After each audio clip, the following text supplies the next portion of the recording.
Bismillahirrahmanirrahim. Assalamualaikum warahmatullahi wabarakatuh. Rabbi syrah li sadri wa yassir li amri wahlul 'uqdatam min lisani yafqahu qawli.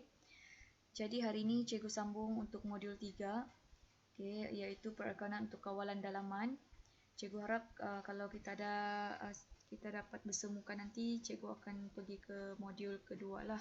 Sebab modul kedua tu memang memerlukan hands on dan kamu kena fokus lah. Lebih baik belajar face to face. Untuk modul 3 ni ada sedikit senang lah. Jadi standard pembelajaran kamu hari ini adalah: pertama, kamu boleh menerangkan tujuan kawalan tunai, tujuan dan kaedah kawalan tunai. Yang kedua, kamu boleh menerangkan fungsi penyata bank dan tujuan penyediaan penyata penyesuaian bank. Yang ketiga, kamu boleh menerangkan sebab perbezaan baki akaun bank dan buku tunai dan baki penyata bank, menerangkan butiran yang terdapat di buku tunai tetapi tidak terdapat di dalam penyata bank dan sebaliknya. Lagi, kamu boleh menerangkan perbezaan antara angka dalam penyata bank dengan buku tunai pada suatu transaksi yang sama. SP pertama, kedua, ketiga ni lebih kepada teori lah, teori saja. SP yang keempat ni adalah kepada praktikal kita untuk mengaplikasikan pengetahuan kita dalam menghasilkan penyata penyelesaian bank dengan mengemas kini buku tunai. Ini adalah merupakan kaedah yang pertama lah. Apakah tujuan dan kaedah kawalan tunai? Ada 3. Yang pertama adalah untuk memastikan penggunaan tunai yang optimum untuk tujuan produktif. Yang kedua, bagi mengurangkan risiko penyelewengan dan kecurian tunai. Yang ketiga, memastikan perniagaan mempunyai tunai yang mencukupi. Sebenarnya amalan terbaik kawalan tunai adalah dengan cara mendepositkan penerimaan tunai pada hari yang sama atau hari berikutnya. Dan segala pembayaran kita lakukan dengan menggunakan cek. Mendeposit ni maksudnya kita bank in lah, kita simpan hasil jualan kita tu pada hari yang sama ataupun hari berikutnya. Dan kalau kita ingin membuat apa-apa pembayaran dalam syarikat, kita gunakan cek, jangan kita guna tunai. Lagi untuk keselamatan. Jadi untuk aspek kawalan sebenarnya ada 5 aspek yang perlu kita titik beratkan dalam pengendalian tunai. Yang pertama iaitu penetapan tugas, kedua pengagihan tugas, ketiga pendokumentasian, keempat kawalan fizikal dan kelima pusingan tugas. Yang ini adalah perincian untuk aspek kawalan tadi. Kenapa ada 5 aspek kawalan tunai dalam sesebuah perniagaan? Apabila melibatkan cash in hand ataupun tunai di tangan, kecurian itu sangat tinggi untuk berlaku. Jadi kita kena tengok ke 5 aspek. Aspek yang pertama yang melibatkan penetapan tugas. Penetapan tugas yang melibatkan penerimaan tunai, hanya juruwang sahaja yang menerima tunai. Manakala apabila melakukan pembayaran tunai, hanya individu yang sah layak menandatangani cek sahajalah yang boleh melakukan pembayaran tunai. Dari segi pengasingan tugas, penerimaan tunai hanya boleh dilakukan oleh individu yang berbeza dan juga perekodan serta memegang tunai itu. 3 perkara ya. Menerima, merekod dan memegang adalah 3 individu yang berbeza. Manakala pembayaran tunai pula hanya individu yang berlainan yang akan meluluskan dan membuat pembayaran. Tidak boleh orang yang sama. Untuk aspek yang ketiga, pendokumentasian. Dari segi penerimaan tunai, perlu ada bukti dokumen penerimaan wang. Dari segi pembayaran tunai, perlu ada bukti dokumen pembayaran wang. Yang keempat, kawalan fizikal. Ini fizikal melibatkan duit lah yang kita boleh sentuh, yang duit kertas, duit shilling. Dari segi penerimaan tunai, duit tersebut kena disimpan di dalam peti besi ataupun terus simpan di dalam bank.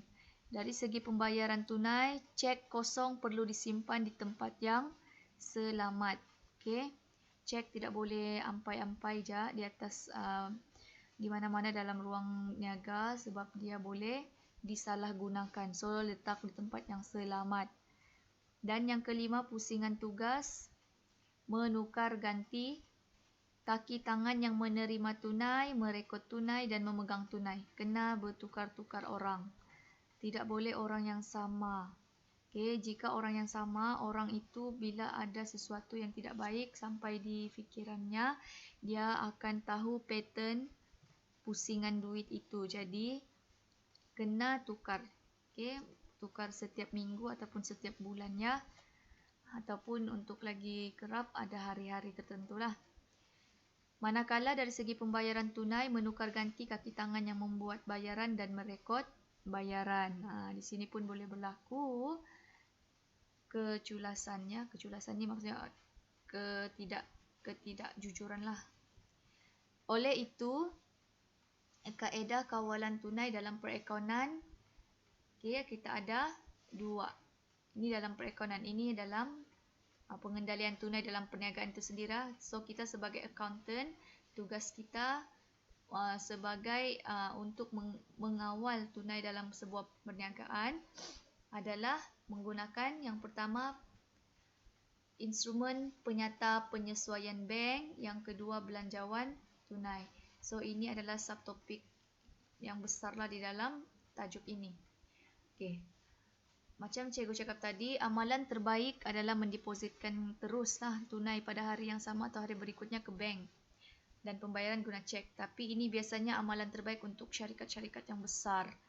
Tapi untuk kedai-kedai runcit ataupun kedai-kedai yang jual goreng pisang tu, diorang tidaklah guna ni. Sebab kalau dia tidak melibatkan hasil yang besar, mungkin diorang lagi simpan duit itu. Simpan duit itu mungkin berbulan sikit lah, berbulan. Barulah diorang simpan dalam bank. Okay. Kita tengok apakah itu penyata bank dan apakah itu fungsi penyata penyesuaian bank. Penyata penyesuaian bank dengan penyata bank, dua benda yang berbeza. Kalau cikgu potong penyesuaian ni, jadilah dia penyata bank. Kalau dia menjadi penyata penyesuaian bank, maksudnya something wrong dekat kita punya buku tunai. Okay. Penyata bank ni sebenarnya adalah salinan yang kita terima daripada pihak bank. Biasanya kita ni kalau kita ada akaun semasa di bank, kita dapatlah salinan penyata bank setiap bulan, setiap hujung bulan. Okey, fungsinya ada 3.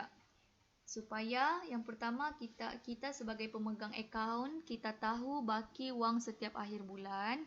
Yang kedua, mengetahui kita tahu jumlah pembayaran dan penerimaan yang sudah berlaku sepanjang bulan itu. Yang ketiga, kita boleh menyemak dan membanding catatan dengan buku tunai. Okey, penyata bank ni orang bank yang buat. Buku tunai ni adalah pihak syarikat kita yang sediakanlah. Jadi kita mau banding apa yang kita sediakan itu tally kah, sama kah dengan apa yang berlaku dekat bank, akaun bank. So ini contoh-contoh penyata bank. Bank muamalat. Ada nama syarikat ini kamu sudah belajar ni masa tingkatan 4. Ini adalah penyatanya dan kita boleh nampak tarikh dan apakah butiran yang berlaku dan amountnya. Okey. Di dalam bank biasanya kalau dia cakap debit maksudnya duit tu keluar, kalau kredit duit tu masuk, dia terbalik ya, terbalik. Dan akhirnya kamu akan dapat di sini tengok baki ya, ending. Okey, ending balance iaitu bakinya. Yang ini kita mau tengok nanti dengan isi-isinya ni. Kita mau kasih banding dengan kita punya rekod buku tunai. Okey. Sekarang kita akan membuat analisis akaun bank dengan penyata bank. Ya, akaun bank di dalam buku tunai, penyata bank dengan penyata bank. Okey. Kecil sikit tak. Okey. Ini contoh buku tunai yang sudah buat. Kita buatkan masa tingkatan 4 ni, banyak kali kita buat ni. Okey, kita ada tarikh, butir biasanya ada diskaun, ada tunai, ada bank. Tarikh, butir, ada folio, silap. Folio, tunai, bank. Tapi untuk bab ini kita akan abaikan tunai punya kolom tu. Sebab kita mau tahu catatan di bank je. Sebab tu ada bank je di sini. Di sebelah kiri kredit dan sebelah debitnya. Dan ada juga nombor cek. Nombor cek pun penting ya di sebelah kredit ni. Yang mana nombor-nombor cek yang kita gunakan untuk tujuan pembayaran. Dan ini pula contoh penyata bank yang disediakan oleh pihak bank. Yang kalau yang tadi tu ini yang ini real lah, real macam ni rupanya, macam agak complicated kan. Tapi untuk kamu di peringkat tingkatan 5, kamu cuma dapat macam ni je lah contohnya lah. Supaya senang kamu nampak. Dekat mana penyata bank ni ada tarikh, ada butir, ada nombor cek, ada debitnya, kawasan debit dan ada kawasan kredit. Dan ada bakinya di sebelah hujung ni. Okey. Tujuan kita menyediakan penyata penyelesaian bank sebenarnya ada 3. Okay. Yang pertama, untuk mengenal pasti butiran yang menyebabkan berlakunya perbezaan antara baki akaun bank di buku tunai dan baki di penyata bank. Okay. Mengenal pasti butiran yang menyebabkan berlaku perbezaan penyata bank. Maksudnya kan, kamu tengok kamu kasih compare baki BB bank ni, baki HB lah, baki BB nya ni, bawa ke sini kan jadi baki BB. Kita akan bandingkan dengan baki HB dekat penyata bank. Kalau sekarang ni 4,000, di sini pun 4,000, maksudnya sama. So maksudnya semua dia catatan yang ada di buku tunai, akaun bank, dan semua catatan yang ada di dalam penyata bank, semua ada. Tiada perbezaan.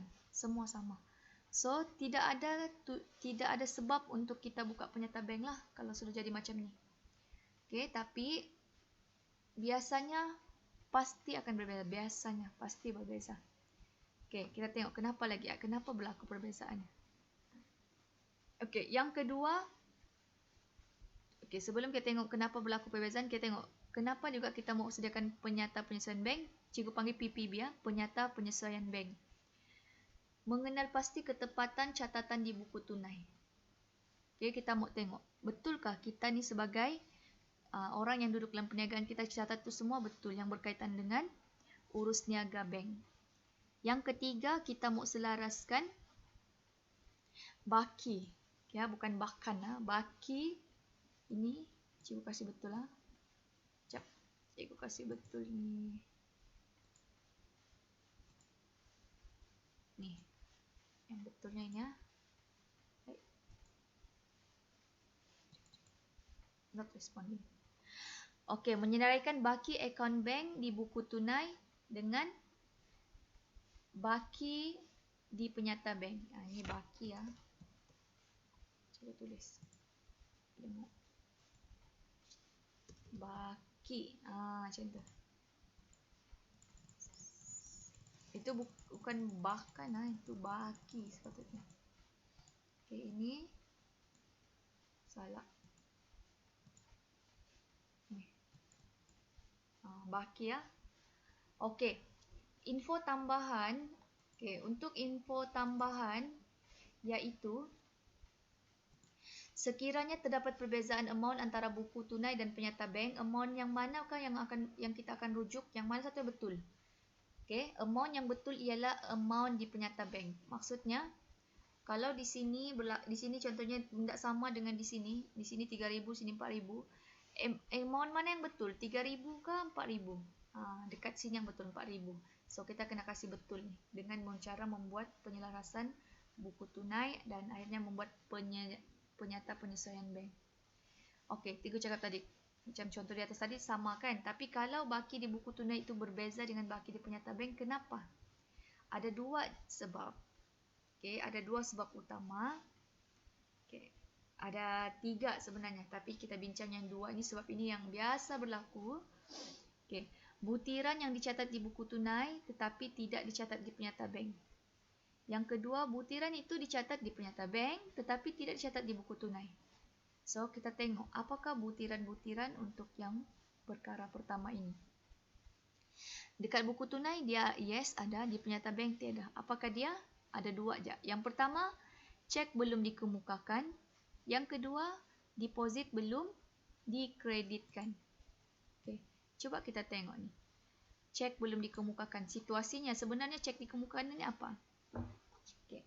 Kalau kamu baca buku teks, kan, kamu tengok contoh di buku teks, kamu susah mat faham. Jadi cikgu mau kamu salin ini lukisan cikgu ni, ya. Kalau ikut buku teks, cek belum dikemukakan ini sebenarnya adalah cek yang dikeluarkan oleh peniaga, tetapi belum ditunaikan oleh bank. Maksudnya macam ini kamu peniaga, okay. Cek ni kamu kasih keluar untuk bayar hutang lah atau apa-apalah, biasanya bayar pembayaran lah. Okay, jadi kamu kasih keluarlah cek ini. Okay, cek ini kamu bagi dekat orang yang kamu mau bayar itulah, iaitu penerima cek tu. Okay, jadi cek belum dikemukakan ini maksudnya cek itu sudah kamu rekod dekat dalam buku tunai kamu. Kamu sudah rekod dalam buku tunai kamu bahawa duit kamu keluar. Tapi sebenarnya orang yang menerima cek kamu ni, dia belum hantar cek itu pergi bank untuk ditunaikan. Belum jadi cash. Jadi di dekat bank, rekod kamu punya duit keluar tu belum lagi ada. Sebab tu dia cakap di buku tunai ada, dekat penyata bank belum ada rekod. Namanya cek belum dikemukakan. Okay. Yang kedua iaitu deposit belum dikreditkan. Okay. Deposit belum dikreditkan ini merujuk kepada cek yang didepositkan ke bank telah dicatat di sebelah debit buku tunai, tetapi belum dicatat di penyata bank. Sama juga, dekat buku tunai sudah ada tapi dekat penyata bank belum ada. Kenapa ini berlaku? Okay. Maksudnya cek ini kita ni maksudnya macam ni, terbalik. Kita di sini sebagai penerima. Okay, kita dapat duit daripada peniaga lah, daripada orang. Okay. Jadi cek ini kita belum kasih jadikan dia cash. Okay. Cek ini biasanya ada dua cara. Satu, kamu boleh kasih masuk dekat mesin cek dekat bank lah, ataupun kamu terus pergi counter. Tapi cek ini kamu belum dimasukkan, belum lagi. Okay, belum masuk. Contohnya kalau dekat mesin, kalau kamu masuk dekat mesin, kamu ingat, okay, aku sudah kasih masuk dekat mesin. Jadi dekat buku tunai, okay, duit masuk. Kamu cakap, okay, duitku sudah masuk dekat dalam akaun bank. Tapi hakikatnya di mesin tu dia mengambil masa 3 ataupun hingga seminggu untuk diproses. Okay, jadi dekat penyata bank kamu masih belum ada rekod lagi. Macam tu, namanya deposit belum dikreditkan. Situasinya ni terbaliklah. Kalau cek belum dikemukakan ni, kitalah yang membayar. Kita ingat duit kita keluar tapi cek tu belum ditunaikan lagi oleh penerima cek. So bank tak ada rekod duit kita keluar. Deposit belum dikreditkan ni, cek ni kita kena simpan dalam kita punya mesin bank lah, dan kita rekod dalam buku tunai kita sudah masuk konon. Padahal dekat dalam bank cek tu masih dalam diproses, belum lagi dikreditkan, belum masuk lagi. So dekat penyata bank tidak ada rekodnya lagi, duit kita masuk. Faham? Okay. Seterusnya kita tengok pula. Okay. Untuk butiran dia ada di penyata bank tapi dia tidak ada di buku tunai. Okay. Ada 3 perkara utama. Okay. Iaitu yang pertama, penerimaan oleh pihak bank bagi pihak pelanggan. Maksudnya bank ni dia terima kita punya duit bagi pihak kita lah. Apakah contoh situasinya ataupun contoh butirannya? Ada 3. Faedah atas simpanan, pindahan kredit dan dividen. Pindahan bukan pidaan. Pindahan. Okey, cikgu kasih betul lah. Bukan pidaan. Sekarang cikgu kasih betul, dia jadi pindahan. Pindahan. Macam tu. Okey, pindahan kredit. Okey, pindahan kredit. Okey, apa itu faedah atas simpanan? Faedah atas simpanan ni adalah kalau kita ada akaun bank, mesti kita simpan duit dekat dalam bank. Jadi, untuk menggalakkan kita simpan lagi banyak duit, bank ni dia akan bagi kita faedah atas simpanan. Okay, ikutlah berapa peratus. Jadi, lagi banyak kita simpan, lagi banyak kita dapat. Kita simpan RM1,000 contohnya, tapi kita tengok akaun kita ada RM1,020 contohnya. So, RM20 tu faedah atas simpanan kita lah. Okay. So, benda tu bank je yang akan tahu dan terima, bagi pihak kita tidak akan tahu berapa kita dapat untuk faedah atas simpanan tu. So, rekod dalam buku tunai kita tiada. Tapi rekod dekat penyata bank kita ada. Yang kedua, pindahan kredit. Okey, pindahan kredit pun dilakukan oleh pihak bank. Okey, di buku tunai kita tidak ada rekod. Dan yang ketiga, dividen. Dividen ni adalah penerimaan. Okey, penerimaan daripada hasil pelaburan kita yang mana dia terus direct masuk dalam akaun bank, di mana penyata bank kita akan ada rekodnya, tetapi di buku tunai kita tidak tahu bila dividen itu masuk. Okey, kita mungkin tahu tapi kita tidak rekod dalam buku tunai. Kemudian, kedua, butiran yang menyebabkan di penyata bank ada direkod tapi buku tunai tiada, iaitu pembayaran oleh pihak bank bagi pihak kita. Maksudnya, kita ni ada benda yang kita kena bayar tapi pihak bank yang tolong bayarkan untuk kita lah, kita tak payah ambil tahu. Okey. Yang pertama iaitu bayaran buku cek. Okey, bila kita melakukan pembayaran kan digalak guna buku cek. So, buku cek tu dia ada charge bayaran lah. Yang mana kita tidak ada rekodnya lah, pihak bank akan ada rekodnya. Yang kedua, charge perkhidmatan bank. Okey, charge perkhidmatan bank atas perkhidmatan bank yang kita gunakan lah untuk urus niaga kita, memudahkan urusan niaga kita, dan itu tidak ada rekod di buku tunai, ada di penyata bank. Orang bank je yang tahu. Yang ketiga, perintah sedia ada. Okey, perintah sedia ada ni maksudnya kamu ada komitmen bulanan, contohnya kamu ada insurans, kamu malas mau bayar manual ataupun kamu bayar sendiri kan. Kamu terus cakap auto debit, kamu buat perintah sedia ada. Okey, saya arahkan pihak bank untuk buat pemotongan akaun saya setiap bulan sebanyak RM200. Jadi, pemotongan itu tidak akan kamu nampak, kamu tidak akan buat dekat buku tunai. Sebab duit itu tidak keluar daripada bangunan perniagaan kamu, tidak keluar daripada tangan kamu. Dia keluar automatik daripada akaun bank kamu. So, benda tu direkod oleh dalam penyata bank saja, buku tunai tiada. Yang keempat, faedah atas overdraft. Overdraft bank. Overdraft bank ni adalah pinjaman jangka pendek.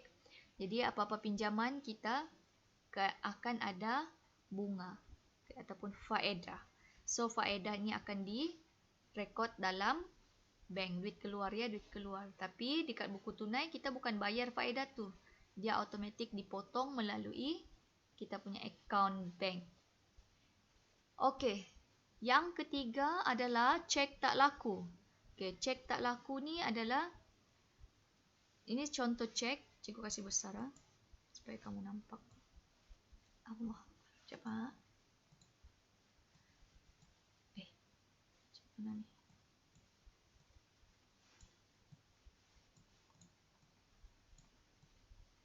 Terlampau besar kali. Sekejap. Terlampau besar kah? Kecil sikit. Okay.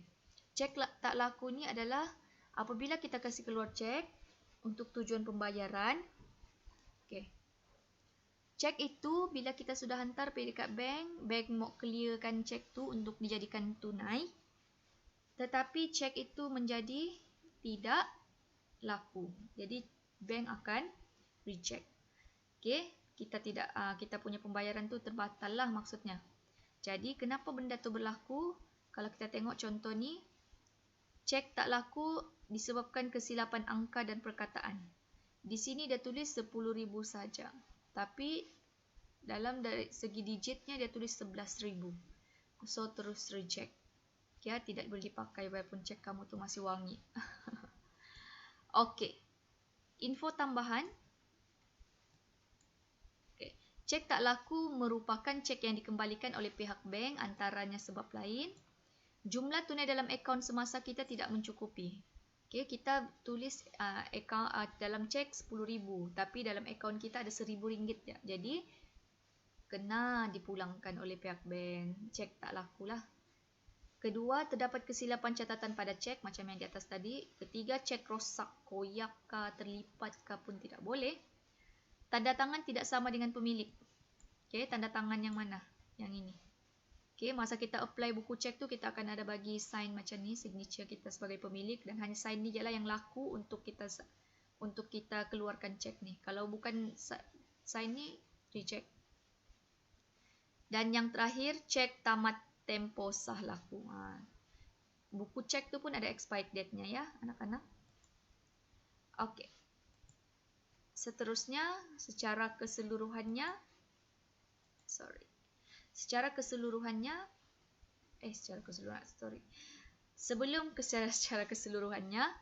ada satu lagi yang menyebabkan perbezaan di antara PB dan BT, penyata bank, baki penyata bank dengan di buku tunai, iaitu perbezaan angka.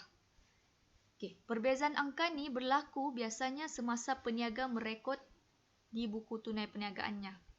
Okay, sebabnya yang membuat kita punya buku tunai ni manusia kan? Manusia biasa. Jadi kadang-kadang RM501 tu dia nampak jadi RM510. Macam tu. Jadi apa yang dia rekod dengan apa yang dia nampak yang actual tu tidak sama. So ini antara sebabnya. So ada beberapa situasi yang akan menyebabkan benda-benda ini berlaku. Yang pertama, amount terlebih catat di sebelah debit buku tunai. Okay. Terlebih catat.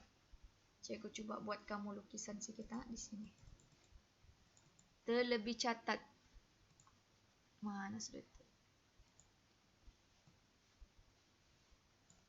Nampakkah kamu? Tak pula keluar.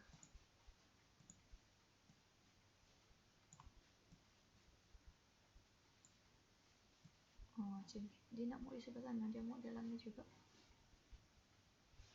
Dia nak mau sana. Tak mau lah. Tak apalah. Nanti cikgu lukiskan. Ya. Di sebelah debit yang sebelah kanan tu dia terlebih catat. Jadi apa kesannya? Buku tunai tu akan lebih besar nilainya daripada penyata bank. Apa tindakan kamu? Kena kamu kasih kredit buku tunai. Kalau dia terlebih catat sebelah debit, kamu kasih kredit lah kamu kasih kredit lah di buku tunai tu. Kredit tu maknanya kasih kurang di buku tunai tu. Kalau amount terkurang catat di sebelah debit buku tunai, okay, apa yang berlaku? Baki buku tunai kamu akan terkurang lah daripada baki penyata bank, lagi besar di penyata bank. Apa tindakan kamu? Kamu kasih debit tu buku tunai, terbalik. Kalau amount terlebih catat di sebelah kredit buku tunai, maknanya terlebih, nilai pembayaran tu terlebih. Maksudnya baki buku tunai kamu akan lagi kecil daripada baki penyata bank. Jadi apa tindakan kamu? Kamu kena tambah balik, debitkan di buku tunai. Kemudian amount terkurang catat di sebelah kredit. Terkurang catat, terkurang bayar. Nilai yang kamu bayar 500 tapi kamu catat RM50 je. Apa yang berlaku? Baki buku tunai kamu akan terlebih nilai berbanding baki penyata bank. So, kamu kena kreditkan di buku tunai. Okay, kredit ni maksudnya kasih tambah lagi balik hutang kamu. Tambahkan lagi kamu punya pembayaran di buku tunai. So, 3 sebab perbezaan baki di penyata bank dan buku tunai sebenarnya adalah, yang pertama, butiran tu ada di buku tunai tapi tidak ada di penyata bank. Iaitu ada 2. Cek belum dikemukakan, deposit belum dikreditkan. Yang kedua, butiran itu ada di penyata bank tetapi tidak ada di buku tunai. Okay, ada 3 situasi. Yang pertama, pembayaran bagi pihak pelanggan. Kedua, penerimaan bank bagi pihak pelanggan. Dan ketiga, cek tak laku ataupun nama lainnya cek tak layan ataupun ada lagi namanya cek tendang. Okey. Yang ketiga, kesilapan catatan di buku tunai yang melibatkan perbezaan angka.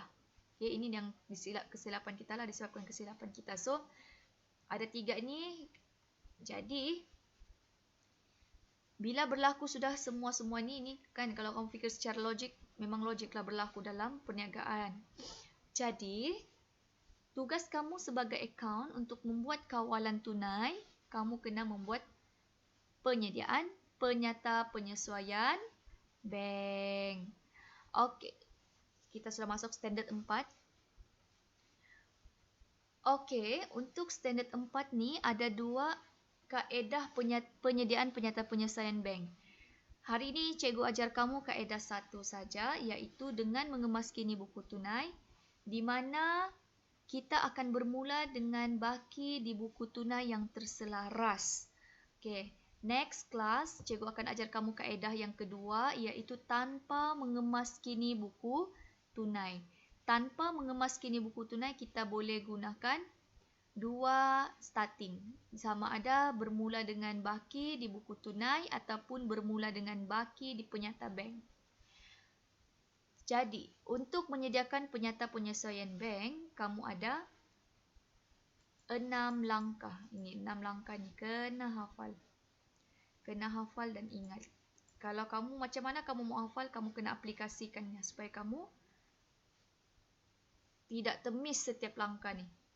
Langkah yang pertama, buat perbandingan baki akhir buku tunai dan baki akhir penyata bank. Macam cikgu tengok cakap yang atas tu lah. Tengok baki yang dekat buku tunai dengan baki HB di penyata bank. Sama kan? Tak sama. Kalau tidak sama, baru kita boleh pergi langkah kedua. Kalau dia sama, sampai situ je lah. Maksudnya tidak ada masalah lah. Tally lah, tally. Memang kamu punya accountant dekat perniagaan bisnes, kau punya company tu memang tip top dia bekerja. Okey. Langkah yang kedua, membuat perbandingan butiran sebelah debit di buku tunai dengan butiran sebelah kredit di penyata bank. Dengan cara menandakan tick, ya right-nya right. Yang kiri, yang kredit debit banding dengan kredit PB. Yang kredit BT banding dengan debit PB. Kita tanda tick. Bila lepas kita tanda tick, kita pergi langkah yang ketiga, iaitu kita membuat perbandingan butiran sebelah kredit di buku tunai dan butiran sebelah debit di penyata bank dengan tandakan tick. Oh, yang cikgu sudah terlangkah tadi. Langkah pertama, kasih cross dulu. Debit ke kredit, lepas tu kredit ke debit lah, PBBT. Barulah settle dua-dua tu, kita pergi langkah yang keempat. Kita tentukan sama ada terdapat kesilapan catatan di buku tunai bagi transaksi yang sama. Dengan cara kita tandakan K di sebelah amount itu. Okey? Kita tandakan K di sebelah amount itu. Kalau ada berlaku kesilapan. Kesilapan tu, kesilapan yang kita buat tadi lah. Kesilapan angka tu, perbezaan angka. Okey? Dekat dalam buku tunai, dia tulis RM503. Tapi dekat penyata bank, RM530. Jadi, cikgu sudah bagi tahu tipsnya. Dekat bank adalah nilai yang betul. Penyata bank. Langkah yang kelima, kita lihat maklumat tambahan. Kalau ada, cek tak laku. Okey, barulah kita letakkan simbol ini, CTL di sebelah amount tadi. Dekat buku tunai. Dan yang terakhir, barulah kamu boleh menyediakan penyata penyesuaian bank mengikut kaedah dengan mengemaskini buku tunai atau tanpa mengemaskini buku tunai. Ini kita ada 2 kaedah kan. So, kita tengok dia punya butiran yang menyebabkan baki buku tunai bertambah dan butiran menyebabkan baki buku tunai berkurang. Okey. Ini semua adalah punca-punca perbezaan kan. Okey, dia ada di penyata bank. Apakah butirannya? Butirannya dividen, pindahan kredit, faedah atas simpanan. Ini butiran ni ada dekat penyata bank. Yang menyebabkan butiran ni menyebabkan baki buku tunai kita sepatutnya bertambah. Tetapi tidak direkod dalam buku tunai. Ini 3 ni.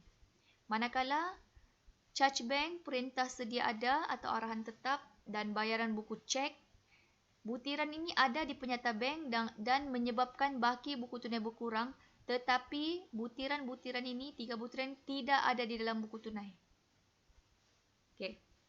Manakala butiran ini pula ada di buku tunai tetapi tidak ada di penyata bank. Apakah dia? Yang pertama, kesilapan catatan di buku tunai. Okey, inilah kesilapan yang kita buat di mana penerimaan terkurang catat ataupun pembayaran terlebih catat yang telah menyebabkan baki buku tunai kita bertambah. Dan benda ini tidak ada di dalam penyata banknya. Manakala butiran yang ada di buku tunai yang telah menyebabkan baki buku tunai berkurang ada dua. Kesilapan catatan di buku tunai iaitu penerimaan terlebih catat dan pembayaran terkurang catat, dan cek tak laku. Cek tak laku ni kita tak tahu. Bila kita kasih keluar cek, kita ingat cek kita tu laku lah. Jadi kita ada kita tulis dekat buku tunai. Hakikatnya cek itu tidak laku dan bank tidak akan rekod cek tak laku yang tidak memenuhi kriteria. Dia tidak akan ada dekat dalam kita punya penyata bank yang menyebabkan akhirnya baki buku tunai kita berkurang. Jadi, format penyata penyelesaian bank yang dengan mengemas-kini buku tunai, kita akan buka buku tunai ni, bentuk T, tulis buku tunai dikemas-kini dalam kurungan kawasan sebelah debit. Ada tarikh, ada butir, ada RM. Kena masukkan baki BB buku tunai itu dulu, baki BB-nya. Okey, kemudian semua butiran yang menyebabkan buku tunai bertambah. Butiran yang menyebabkan buku tunai bertambah ni, inilah semua ni, ini atas ni dengan bawah ni. Masukkan dekat kawasan debit. Inilah umumnya. Kalau ada 1, 2, 3, 4, 5 perkara tu ada 5 lah butiran sini. Okey. Kemudian di sebelah kredit buku tunai, tarikh butir RM ialah semua butiran yang menyebabkan buku tunai berkurang. Okay, ini charge bank, perintah sedia ada, bayaran buku cek, kesilapan yang penerimaan terlebih catat, pembayaran terkurang catat dan cek tak laku. Masukkan semua dekat kawasan kredit. Buku tunai dikemas kini ini. Barulah kamu cari baki HB. Ni, baki HB ni lah yang kita akan gunakan. Kita cross dia menjadi baki BB. Yang mana baki ini yang kita akan gunakan untuk menyediakan penyata penyesuaian bank yang mana bermula dengan baki buku tunai terselaras. Ni ya, baki penyata penyesuaian bank pada, tulis nama syarikat tu di atas ni. Penyata penyesuaian bank pada bila, garis, baru baki debit di buku tunai dikemas kini. Maksudnya ini, baki debit yang ini ni. Ni yang kita suruh kemas kini, kita ambil baki ni. Bukan kita ambil daripada buku tunai yang soalan asal tu. Kita ambil yang sudah dikemas kini ni, bawa dia pergi sini. Letak sini. Baru kamu tambah dengan cek belum dikemukakan. Okey, garis, dapat nilainya ni. Tolak dengan deposit belum dikreditkan. Ni buat kurungan ni, baru kamu garis. Kamu akan dapatlah baki kredit di penyata bank. XX. Baru tulis garis, 2 garis kecilnya sebagai maksudnya dia punya nilai pengimbang lah. Okey. Cikgu akan sambung dalam video yang seterusnya, iaitu contoh penyediaan penyata penyesuaian bank dengan mengemas-kini buku tunai. Okey, so stay tune untuk next video. Assalamualaikum warahmatullahi wabarakatuh.